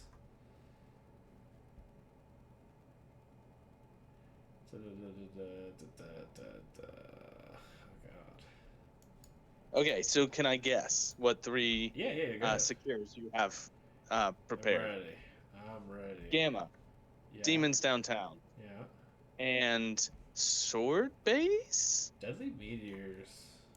Deadly Meteors? We have better energy defense. So the pay to flip for Deadly Meteors is energy defense. Okay. So we want to take advantage of what we're looking at strong. Like Infinity Formulas. I saw some lists online play Superpowered Scoundrel, so I'm going to throw it in there, even though I think you just flat out lose the... Absolutely not. I think that this list plays too tall to do Superpowered Scoundrels. Yeah, I think we take that shit out of there. Yeah, I agree with that. I don't think we're going to play that. This is the physical pay to flip, right? Yeah, I don't want that. I think it's... Gamma's going to be the tough one, though, because I don't know how well we play at 15. That's fair. What do we think? Math, 12. If it was 16, though. Ooh, I like our 16. But I don't like the 16. I think I'm gonna put 4 in there. I'm gonna put Intrusions. Intrusions, Gamma, Demons, and Deadly Meteors. Because I'm not sure Gamma's really what we're going to want to be doing. I like having a little bit of variety in each of them, and I think we have a gameplay of all 3 of those. For the extracts, what are some extracts you're thinking about?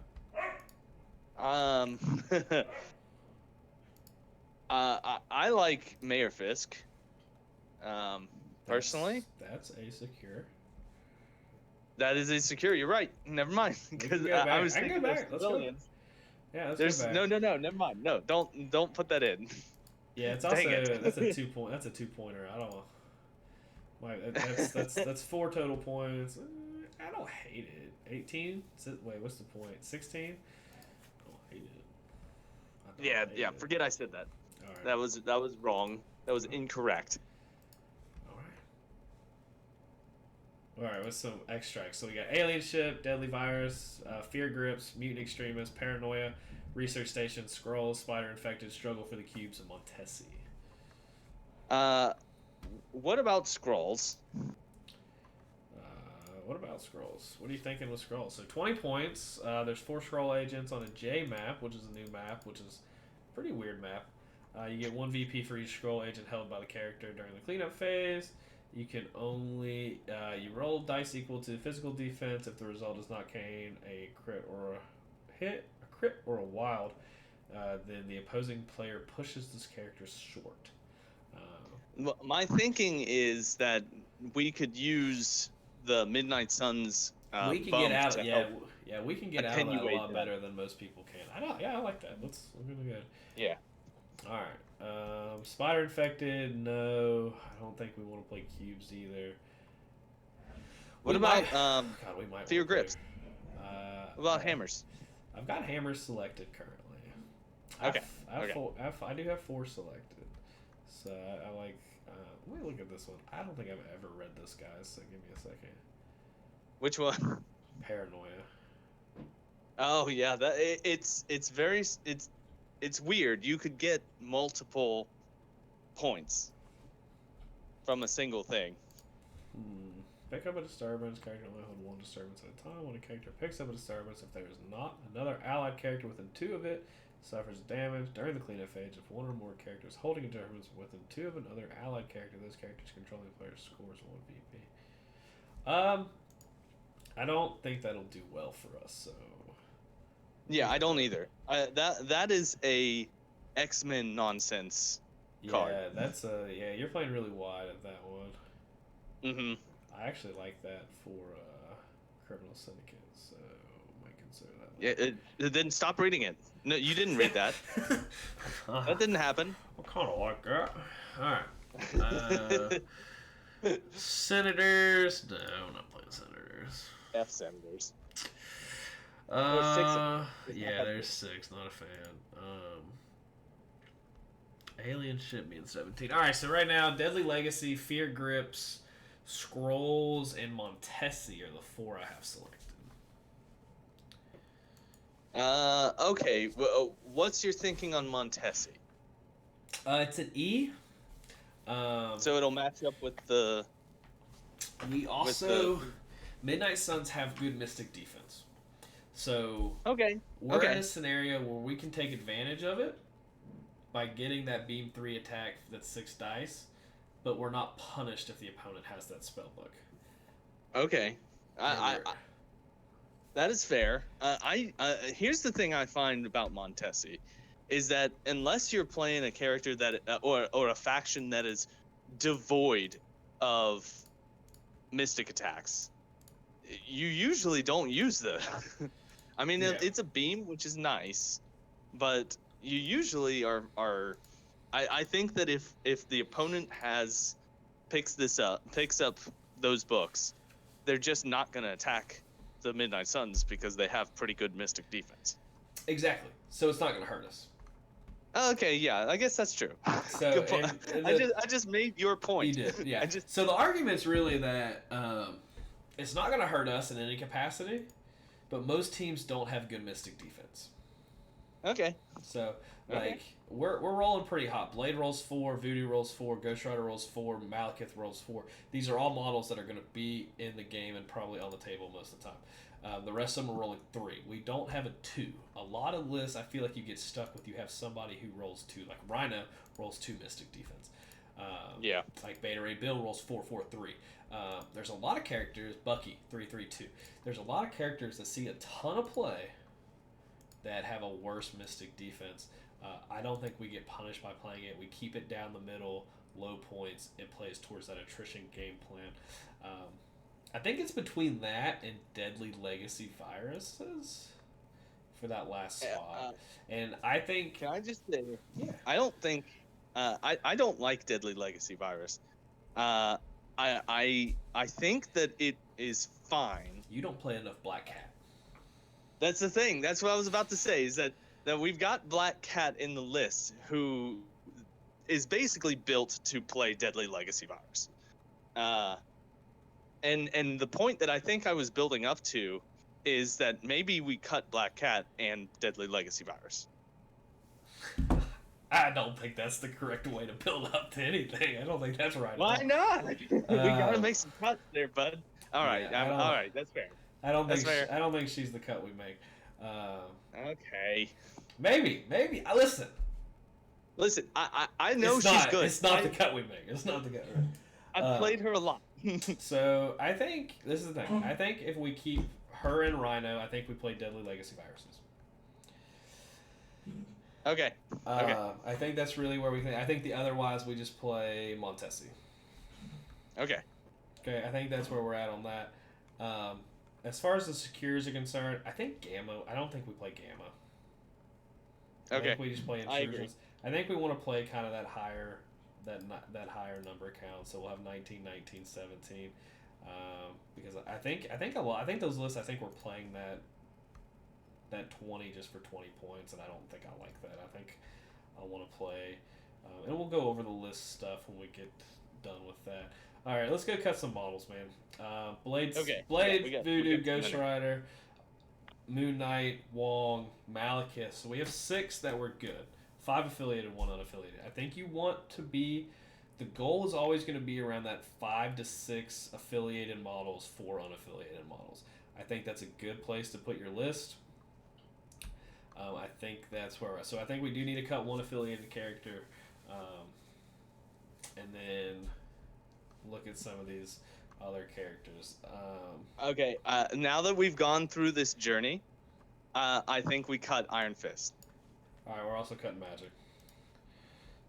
Oh yeah. I already took off. I'm I not think. gonna fight you. Well, this is the thing. Do we keep Iron Fist, or I think if we get rid of Iron Fist, we keep Luke Cage, right? I agree. If we cut Iron Fist, we're keeping Black Cat. So that's really where we're at. So we gotta keep Iron Fist, or we gotta keep anything. So I think we can get rid of Iron Fist. I think we then keep Luke Cage. I agree. So, do we have room for? I think Winter Soldier also just gets left out, right? Yep, I think so. I think he gets left out. I think Heimdall gets left out. Yeah, I'm sad, but yeah, I think you're right.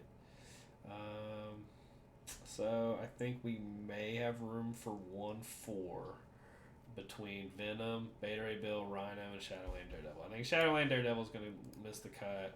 I think Beta Ray Bill misses the cut. I think it's between Rhino and Venom. Yeah, and of the two, I'm gonna hate saying this. I think I want to take Venom over Rhino. Okay. Well, here's the question though. We could keep both of them, but we have to lose Ghost Spider, Mordo, and Kraven, and I think that's wrong. I think we have to keep one of them. Okay. Because let's look at I think that we lose Rhino. I think we lose Rhino. Okay, let's move Rhino. So Do you disagree? I love Rhino. I played him a lot. I think he's great. I think Black Cat's enough of that theft, because I think we're mainly playing Rhino for This Is a Robbery. Yeah. I don't think we need him for a whole lot of anything else. Alright, 1, 2, 3, 4, 5, 6. Okay. So then we get one of Ghost Spider, Mordo, and Kraven. Ghost Spider, Mordo, and Kraven. Is it Mordo? I think it's Mordo. Of those three. I really don't know. This was the harder one for me, because I'm kind of on that weird boat of I think I really like Ghost Spider. The Ghost Spider having that like safe tech, I think is really really good. Yeah. But I also have a hard Ghost Spider's good. I have a hard time getting rid of Iron Fist too. I think I'm coming back. Well, I don't think we get rid of Iron Fist. I think Iron Fist stays. You just said no Iron Fist. No. I'm sorry. I was thinking Luke Cage. I was I had Luke Cage in my brain. Iron Fist. Okay. You never called that before, have you? All right. Okay. All right. I feel a little bit better about that. We still got it. All right. So we keep Iron Fist.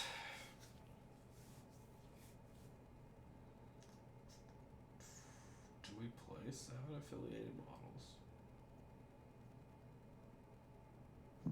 I don't think we can cut Black Cat. I really don't. Okay, I agree. We might just play. I think that at this point I'm just along for the ride. I'm not good at this particular portion. Well, this is the hardest part of list building in anything, is like that last cut, or those last couple cuts. I'm gonna cut Kraven because I think Ghost Spider does what Kraven wants to do just a little bit better, right? Okay.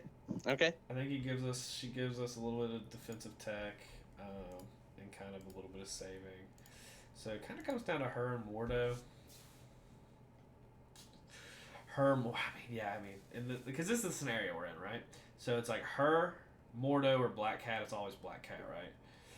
And then it's like her, Mordo, Moon Knight. It's probably always Moon Knight. And then like her, Mordo, Iron Fist is probably always Iron Fist. So this is kind of like a very niche spot. Who is more niche, I guess?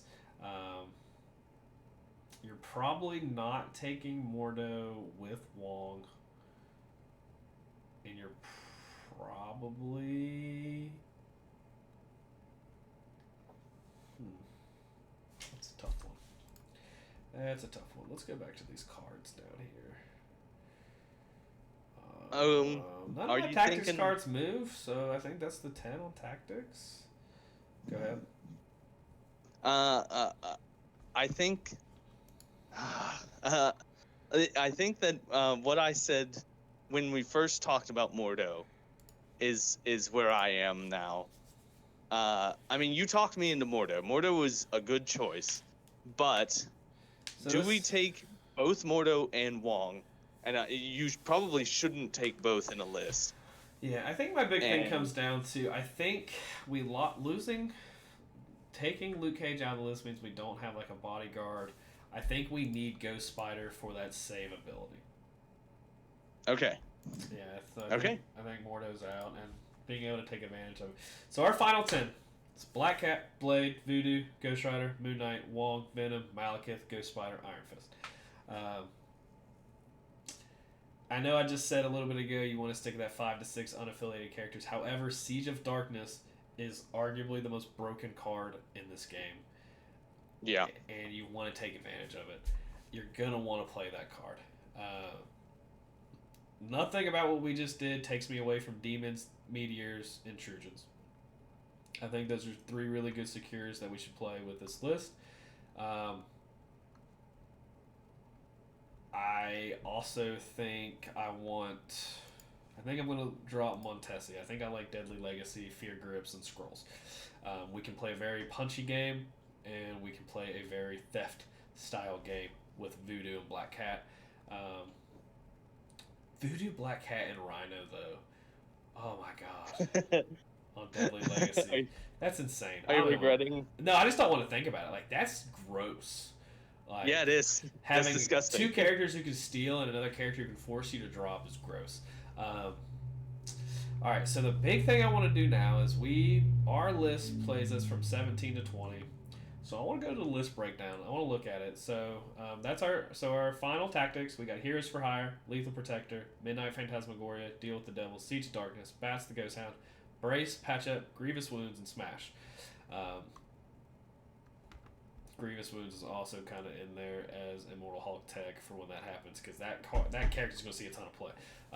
So play around with your tactics cards. Those last 2, Grievous Wounds and Smash, sub those out. Do what you want to do with those.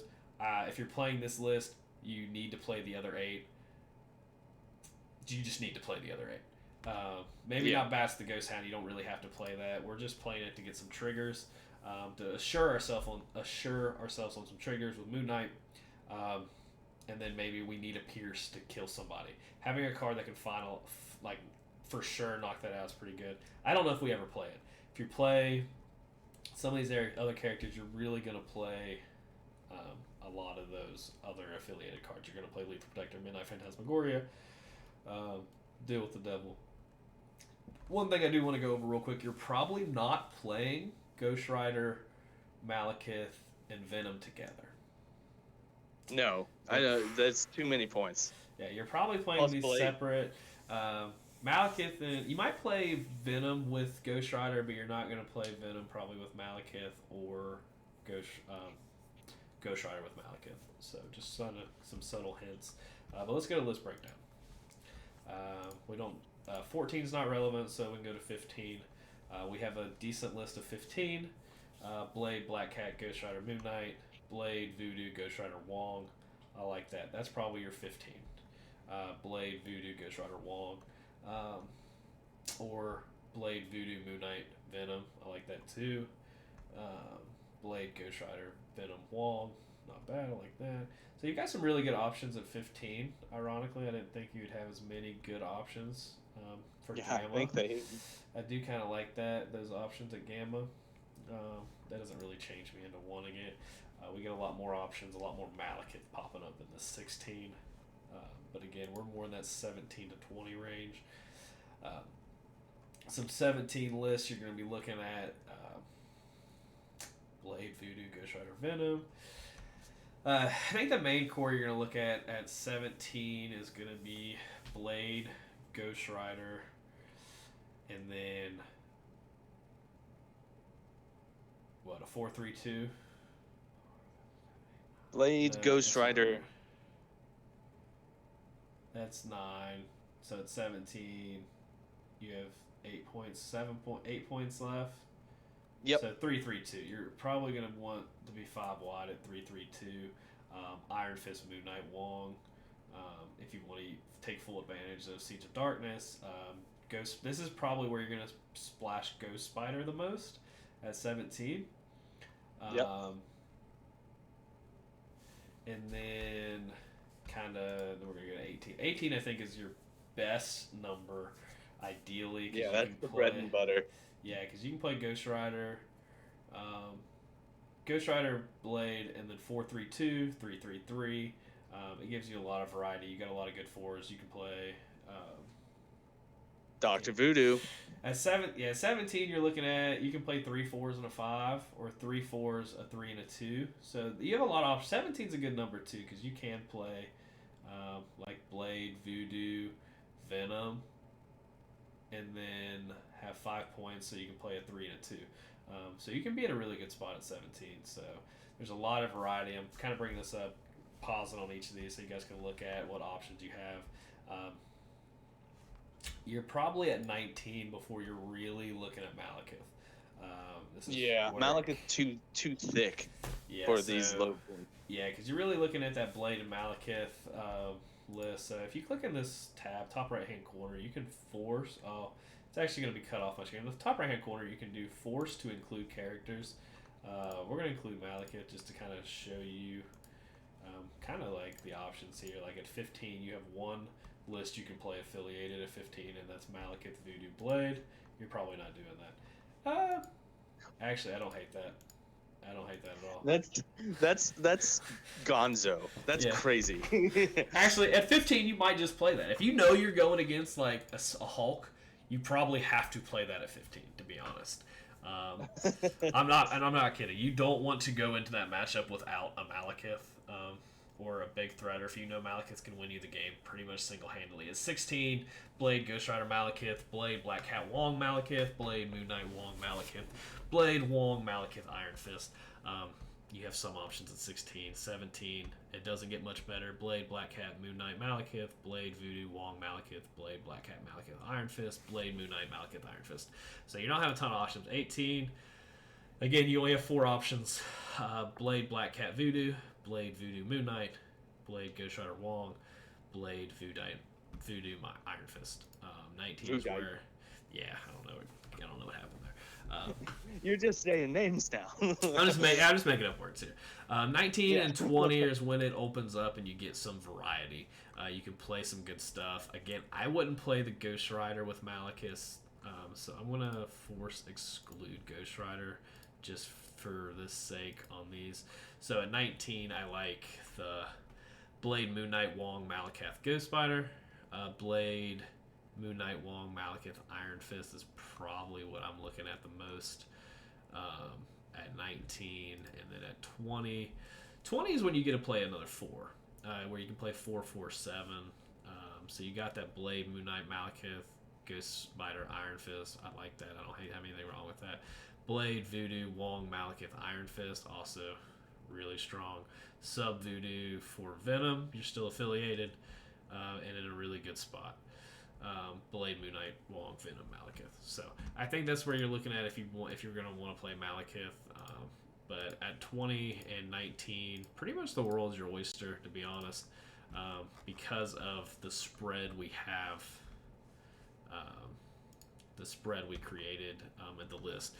We finished with a 5, a 7, 4 3s, 3 4s, and a 2.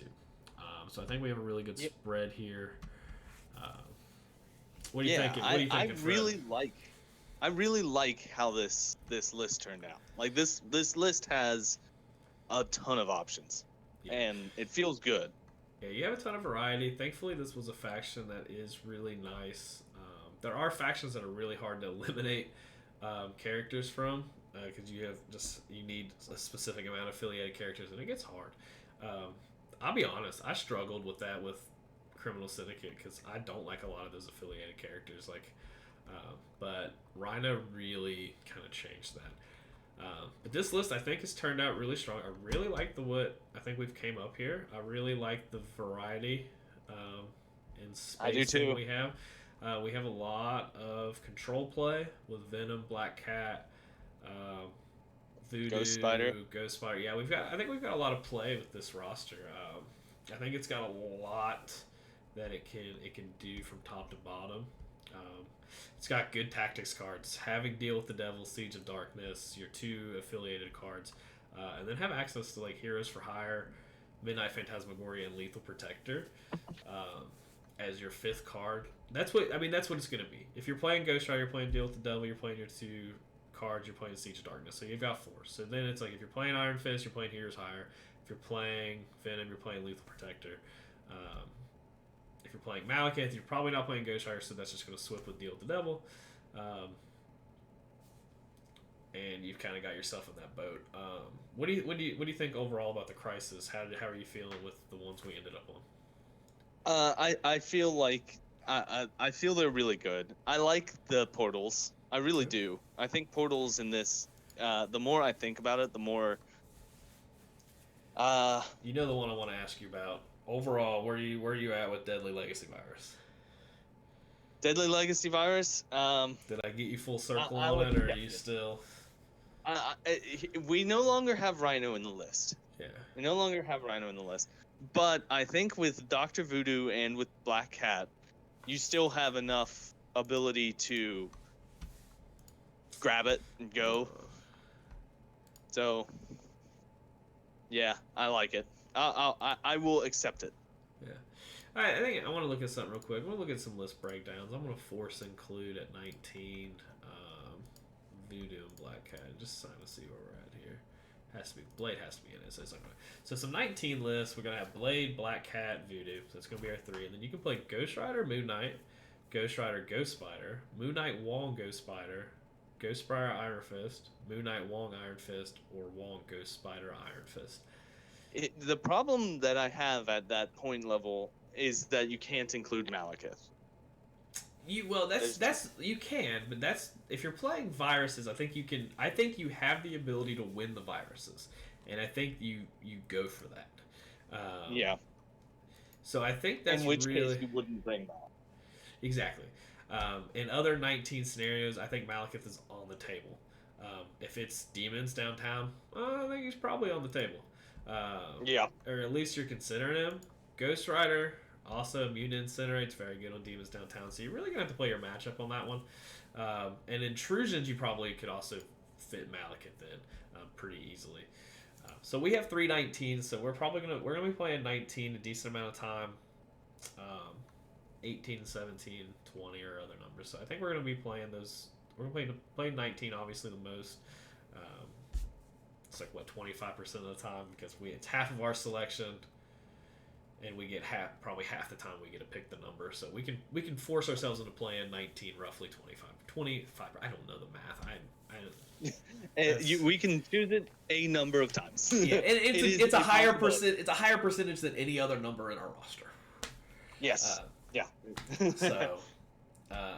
The one thing I do like about this list I want to touch on right before we're closing up here. I think the last thing I want to touch on is I don't think we really have to want to pick our secures or our extracts. I think we can kind of pick our opponents for when we do win those dice rolls. We don't have to be. We're not slamming secures. We're not slamming extracts. We're in a position I think that we can really evaluate what they have and be like, okay, what do I want? What do I want to play on? And then, which is different. There are a lot of affiliations that don't have that ability. Right. Yeah. You're absolutely right. This is a team that I feel like can't really lose at the beginning of the game.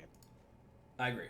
You're not setting up, and not to be in a bad situation, but it's not like you got superpowered scoundrels and like Spider infected and you're playing against Kingpin Criminal Syndicate and the game's just over before it starts. You know what I mean?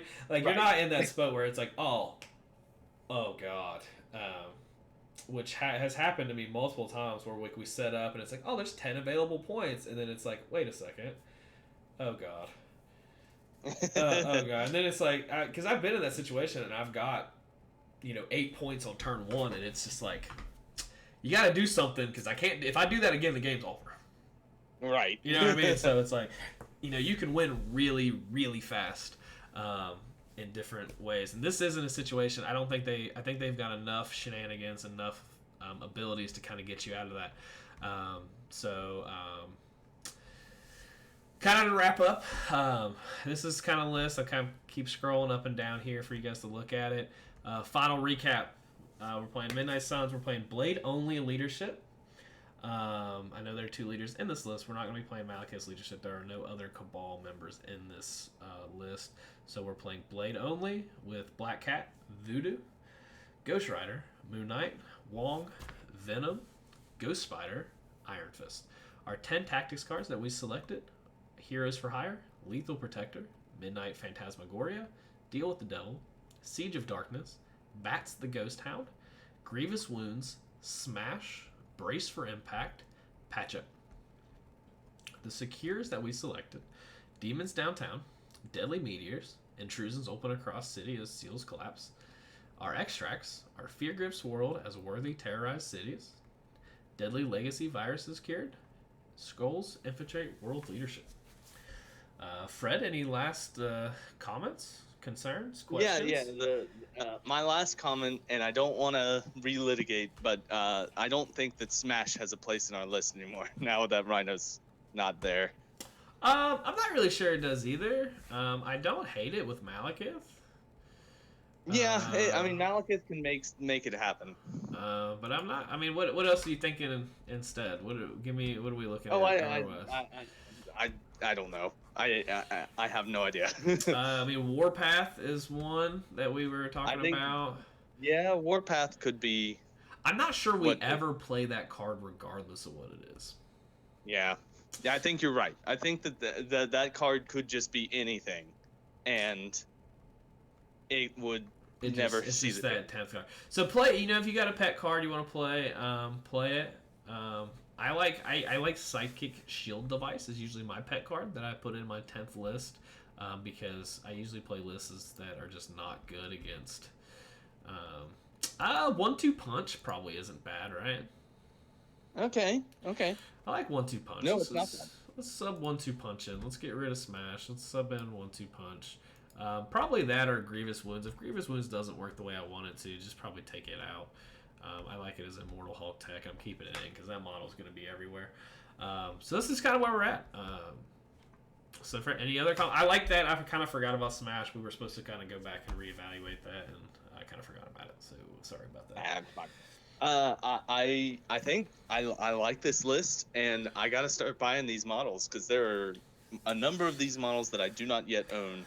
I want to play this. I want to play this list. I do own all of them. If you're at our game night's tomorrow for everyone not local, we're recording this on a Tuesday. We play games on Wednesday. If you want to play this list, I can make sure to have all these models with me. If you'd like to test run it, I would love to do that. That sounds fun. All right, cool. I'll make sure to grab them. Bring it out. Just as a summary, the reason we're doing this is something that would have helped me drastically. For you guys that don't know, I think Fred might be in the same boat. We kind of struggled with this. I know I did. I struggled with this game for over a year before I did too. Before I even became before it was probably even fun to play me because I was so bad. And this is something that I think would have helped me a lot, is just kind of seeing that list building in action, hearing the justifications for models and not models. If you have any questions, something I'd like to do going forward is if you have any questions, leave them. Any characters you felt like we just misevaluated or didn't evaluate well, or want to hear why or why not, specifically why not. I think we went over all the whys pretty well, but if you have a model that you really like, you think would fit in really well, leave us a comment on YouTube. This will be posted on YouTube and in all your favorite streaming services for podcasts. Leave us a comment on YouTube. Let us know what models you want us to talk about. We'll spend the first couple minutes of the next podcast and every podcast after talking about any comments we get, any models that you want us to kind of take a deeper look at, or just kind of explain why or why not. If we didn't do a good job going through this. I know this is a little bit long. This is the first episode. We're going to kind of be able to cut this down going forward. But I appreciate everyone who stuck through. I hope this helped you for all of you that want to play Midnight Suns. And yeah, that's all I got. So I hope everybody has a blessed day, wonderful week, and stay nerdy, my friends.